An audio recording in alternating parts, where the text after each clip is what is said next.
Ayubu Bawadi, huyu ni kijana mwenye umri wa miaka 18 na anayetumikia kikosi cha timu ya taifa ya Morocco, pia klabu ya Lille ambayo inashiriki ligi kuu nchini Ufaransa kwa maana ya Ligue 1 ama Ligue 1. Miongoni mwa breakout talent kwenye hii World Cup basi ni Bawadi. Yaani Morocco hii unayoiona iliyokuwa inacheza vizuri kwenye mashindano ya World Cup, basi eneo zima la kiungo aliyokuwa na lidictate lichezaje, lidefend vipi, litokaje nyuma, basi alikuwa ni Bawadi, na uwezo mkubwa wa kujiposition, kupiga pasi vizuri na kufanya interception kwa maana ya kuingilia mipira ambayo inaweza kuleta madhara, basi ameweza kuwa na macho hayo. Ukiangalia timu zote walizocheza nazo kwenye haya mashindano ya World Cup toka siku ya kwanza mpaka hii siku ya mwisho ambayo wamemaliza na Ufaransa, nafikiri hakuna timu ambayo imeweza kuwa outshine tofauti na Ufaransa, na Ufaransa mwenyewe ikaja kumoutshine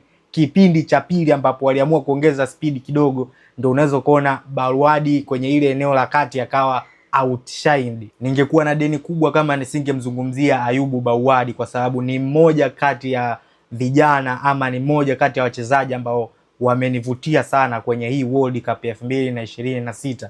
Wamekuwa na kiwango kizuri matches after matches, na ukiangalia ndio kwanza competition yake kubwa kwa mara ya kwanza. Hajacheza AFCON huyu, lakini mechi yake ya kwanza ya World Cup mpaka hii mechi ya mwisho unaweza kuona alikuwa na kiwango kizuri sana. The future is bright kwa Morocco, lakini baada ya hii performance ambayo Bawadi ameitoa kwenye mashindano ya World Cup, soko la usajili Ulaya litachangamka zaidi. Zipo klabu kadhaa ambazo zimehusishwa naye toka siku ya kwanza ambayo amecheza mechi ya kwanza ile na Brazil, na klabu hizo miongoni mwao ni Manchester City.